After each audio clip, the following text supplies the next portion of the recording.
All right. Hey, everyone. This is Mark Ryan coming at you with another video. Again, we have Pastor David here, and we do collabs from time to time. Be sure to check out his channel. We're doing a collab on really an interview on me as a kid's pastor back in the day, those days. And then what's the other one on? It's on A November 4th ruling on a Catholic social services that people wanted to, or they got in trouble because they did not allow their foster kids to be adopted by same-sex couples or couples that weren't married. So we're talking through kind of those issues that are becoming more and more common today. So be sure to check out his channel for that. And then over here, we're talking about persecution, kind of like past, present, and future, what Christians are going through right now. And the first thing that I saw was, and really this is from 2019. It is Europe. Hey, they used to be like the heart of Christianity, the center of Christianity. I mean, you think of all your major Christian cathedrals and churches, a lot of them are in Europe. And there's such deep history in Europe. For really about 1,000 years, the church just thrived in Europe. And it's not that way anymore. A lot of churches there's no one in them.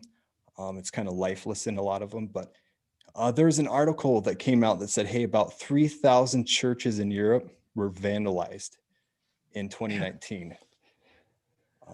And that's crazy. Yeah, it's becoming more and more common. And really the time where that became more in the media and everything is when the cathedral in the Notre Dame Cathedral. Yeah, the one that caught on fire. Give us some men who know the truth. And no one knows, hey, was it arson? Was it an accident? Like what caused it? But then the national media, it gained more attention there because really, I mean, 3,000 churches being vandalized in Europe, you would think that'd be like a national story, but it's kind of ignored. Yeah. Yeah, I was just going to say that I honestly, until you sent me those articles that about these topics here, I was oblivious to it. I didn't realize that, in those articles, I'm sure you'll say this, but there are churches on a daily basis in different countries, multiple in some cases in some countries, that are being vandalized. And to me, we don't hear anything about it over here. I mean, I know we're across the pond and we have our own issues, but you figure at least in the Christian community, there'd be some more noise about that, And yeah, or even just the mainstream medium. I mean, if you had 3,000 abortion clinics that were vandalized every year, that'd be front page news. If it were other things being, desecrated 3 times a day. In France, they were saying 3 times a day churches are being vandalized over there. Wow. In Germany, twice a day. And this is 2019. Has it gotten better? Maybe the lockdowns, maybe churches aren't getting vandalized as much, maybe. But it was hard. It was easy to find things in 2019 of churches being vandalized and things like that. 2020, it's a lot harder.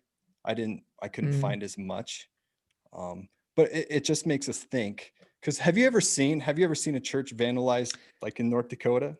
Not in North Dakota, but actually when I was at Trinity, so I was at Trinity from 2010 to 2014, the church I grew up in, it might have been a couple of years after graduation, but the church I grew up in was vandalized. And was that in Washington or was it? Yeah, Spokane, Washington. Okay, yeah. So they drew penises on it. They drew God is dead, or I don't remember exactly all it was, but it was on the news there in Spokane. And what made it tough is that they spray painted. They used I think it was red spray paint on the walls on the outside, and you couldn't. I'm not sure how exactly they got it off, and they may have power washed it, but you wouldn't have been able to scrub it really, because the wall of the church was like these just rock, like these little tiny pebbles just kind of put up on the wall. So it wasn't even a smooth wall to scrub off and stuff. So it was a big deal, or it would have been tough to get it off. And yeah, but that probably happened 2014, somewhere between 2014 2016, and that was reported by the local news there. I remember seeing remember seeing the pastor come up, and then I guess it ended up being like a high schooler from one of the local high schools, and he I don't know, like he did it to try to frame another guy that took his girlfriend or something like that. I don't know. It was so weird, but still, I mean, it was, I don't know. But yeah, that for me, vandalism wise, that is the main instance I think about. I know when we look back in history, like during the civil rights movement and everything, we see churches being burned down. If they're primarily an African American church in the South, you know, we see those being burned down, like through the KKK. When I was growing up in youth group, I remember one time our church was vandalized, and it was just graffiti on the side from, I think a teenager or something was mad over something, and it got vandalized, and you just paint over it, and it wasn't, I don't think is a big deal. Yeah. But I don't remember a whole lot about it. But why do you think so many churches are being vandalized in Europe? Like, what is it? Just people are bored, they don't have anything to do, let's go vandalize a church? I mean, what's the why behind it? Is there more hostility towards churches in Europe? What's going on there? Yeah, I think, you know, we're in an age where there's like a new movement age where anything that might be seen as discrimination is immediately targeted and called out in the society, in society. It doesn't matter where you're at in the United States or around the world. And for churches, you know, they're sticking not to the changing ways of the world, but they're sticking to the word of God. And the Bible tells us that God's the same yesterday, today, and forever. And so that means his commands, his laws are the same. And so his commands and his laws, you know, a lot of the things that are commanded there,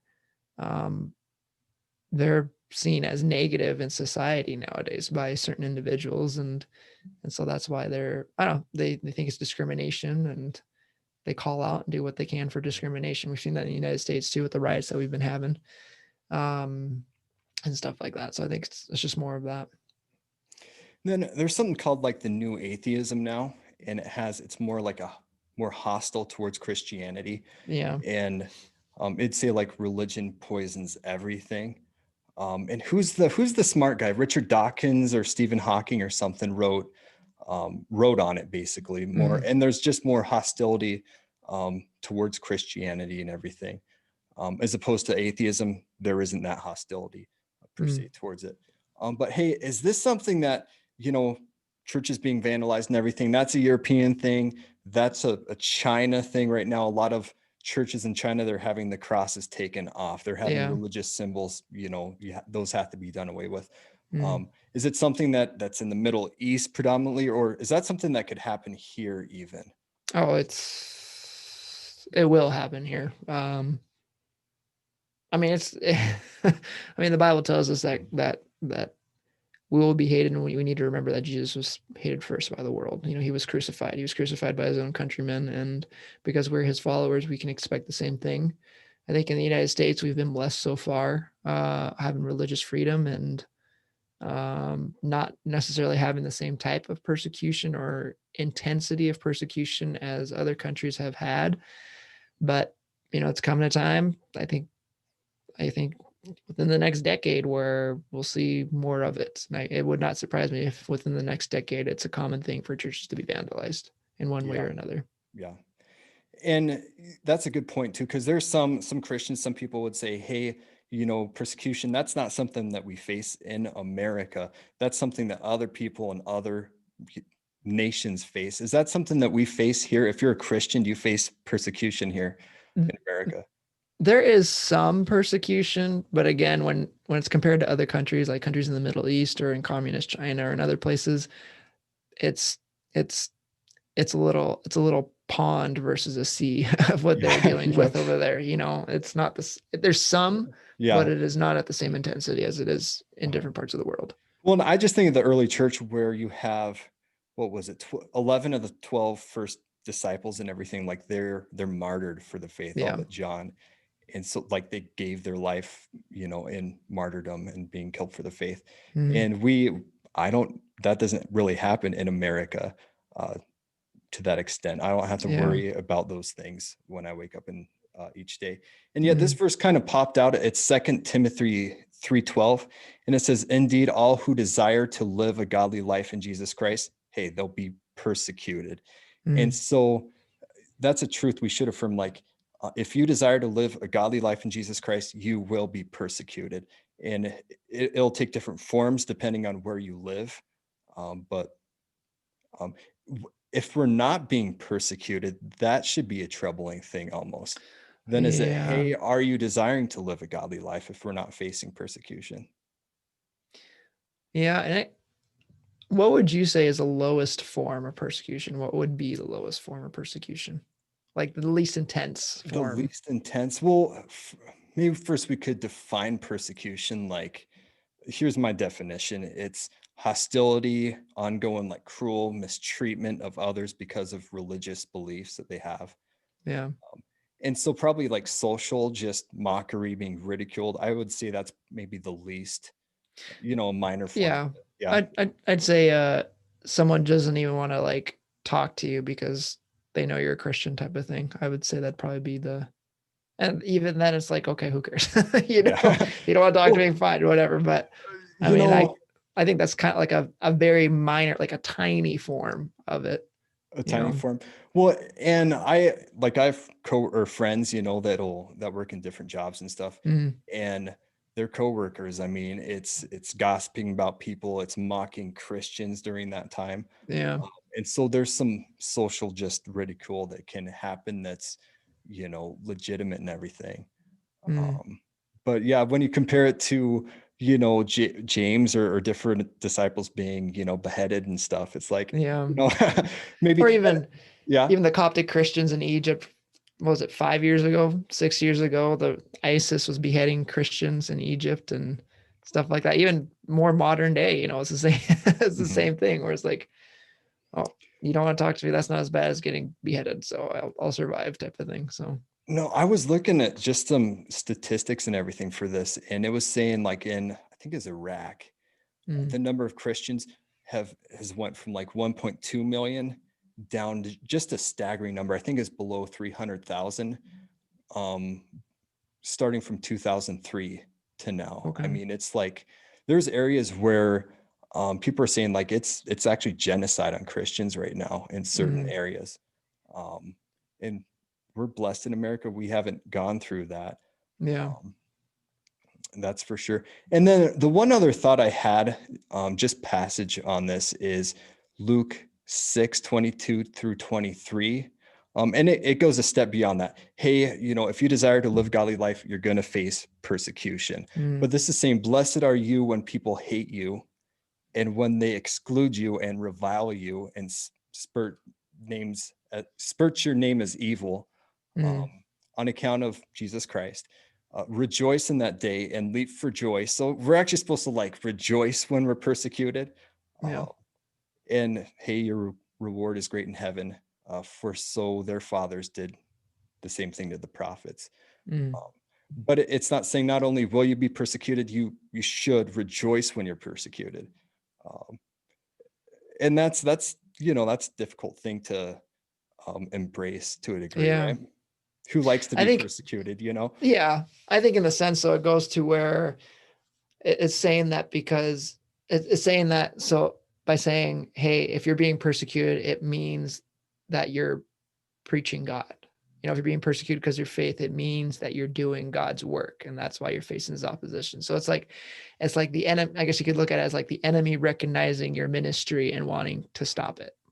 And I guess in that way you can be encouraged, like, oh, hey, being persecuted, probably because ministry's happening here. The love of the Lord is being being shared. So in that sense, I don't really like being thrown in prison, but hey, let's rejoice. Let's sing those hymns in prison, like Paul and was it Silas or Barnabas did in prison and stuff. Yeah, it's not just one group that is doing it, but it is the world that hates Christianity, that hates. Well, we'll just talk about it now then, if you have thoughts on that. Yeah, sure. Well, and I'll edit that other part out. But all right. Well, I guess something else to bring up here, you can edit right there. Yeah. is I was reading that article. He sent that it is in different countries, there's different groups that are persecuting Christians. In one country, they've had this huge migration of Muslims that have entered the country, and so a lot of it is Muslims hating on Christians that are vandalizing the churches, but then in another country, it's people who kind of are like left-leaning or far left ideologies that are doing the vandalism and all that for the churches too. And so it's interesting to point out that it's not just one group, even just worldwide. It's not one group that hates Christianity. It's the world that hates Christianity. And we need to remember that Jesus, he came, he changed stuff up. He came to change the culture, change society, and he did just that through his sacrifice. And the people who are at home in society or at home in the culture or like the culture society, they're not going to like people talking about changing it, talking about focusing not on yourself but on your neighbors and showing them their love, focusing on blessing them instead of trying to get yourself up higher in society or popularity or fame or in wealth. It's countercultural. If you're a Christian, you're countercultural, and because of that, those who are cultural aren't going to like it. And so I don't know, that's the thought I have there with that. Yeah, final thoughts on that. And it's hard to go into things because I keep going into things there, and yet it kind of overlaps with this next segment. So